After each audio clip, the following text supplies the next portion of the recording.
A story is told about Fiorello LaGuardia, who, when he was mayor of New York City during the worst days of the Great Depression and all of World War II, was called by adoring New Yorkers the Little Flower because he was only 5'4" and always wore a carnation in his lapel. He was a colorful character who used to ride the New York City fire trucks, raid speakeasies with the police department, and take entire orphanages to baseball games. Whenever the New York newspapers were on strike, he would go on the radio and read the Sunday funny papers to the kids. One bitterly cold night in January of 1935, the mayor turned up at a night court that served the poorest ward of the city. LaGuardia dismissed the judge for the evening and took over the bench himself. Within a few minutes, a tattered old woman was brought before him. She was charged with stealing a loaf of bread. She told LaGuardia that her daughter's husband had deserted her. Her daughter was sick, and her 2 grandchildren were starving. But the shopkeeper from whom the bread was stolen refused to drop the charges. "It's a really bad neighborhood, Your Honor," the man told the mayor. "She's got to be punished to teach the other people around here a lesson." LaGuardia sighed. He turned to the woman and said, "I've got to punish you. The law makes no exceptions. $10 or 10 days in jail." But even as he pronounced the sentence, the mayor was already reaching into his pocket. He extracted a bill and tossed it into his famous hat, saying, "Here's the $10 fine, which I now remit. And furthermore, I'm going to fine everyone in this courtroom 50 cents for living in a town where a person has to steal bread so that her grandchildren can eat. Mr. Bailiff, collect the fines and give them to the defendant." So the following day, the New York City newspapers reported that $47.50 were turned over to the bewildered old lady who had stolen a loaf of bread to feed her starving grandchildren. 50 cents of that amount was contributed by a red-faced grocery store owner, while some 70 petty criminals with traffic violations and New York City policemen, each of whom had just paid 50 cents for the privilege of doing so, gave the mayor a standing ovation. The gospel reading for today picks up right after Jesus has read from Isaiah and declares, "Today the scripture has been fulfilled in your hearing." What a way to bring folks into the present moment. Isn't that right? It's in that moment that Jesus is making the bold claim that the working of God is not a thing of the past. No, the working of God is happening right here and right now. It's not just something relegated to long ago centuries. It's not something that we can see in the past, but it's something that we can see through God's movement here in the world today.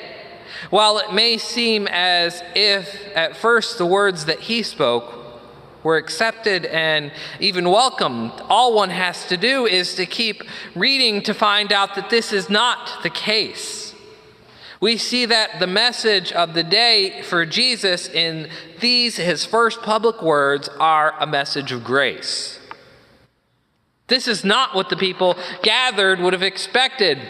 If this man was claiming to be the Messiah, he should be coming in with flaming sword, being willing to slay army after army like they're heroes of old. However, that was not Christ's message. Christ's message was one of grace, a grace so wide that it made them very uncomfortable, a grace so wide that it ruffled their feathers. So when we hear them say, "Isn't that Joseph's boy?" it isn't a polite identification. It was their way of discrediting him as a messenger of God. The proverbial death by 1,000 paper cuts. We've all been there. I know I have. So what is it about this grace that Jesus preaches that riles them up?